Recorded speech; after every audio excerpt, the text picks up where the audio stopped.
દીકરા, હજુ તારો સમય આવ્યો નથી, પણ નજીક આવી રહ્યો છે. એટલે મારી આ 3 વાત હૃદયમાં ઉતારી લે.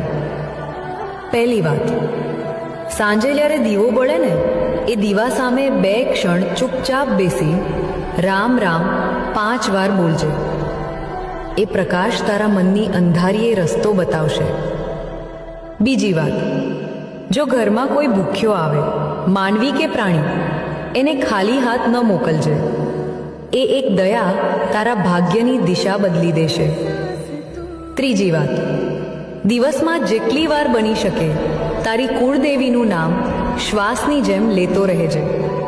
નામ લેવાતું રહેશે ને, રક્ષણ આપમેળે થતું રહેશે. દીકરા, તું ચિંતા ન કર. સપના પોતે જ તારી પાસે આવવાનો રસ્તો શોધી લેશે. જય મેલડીમાં રામ રામ.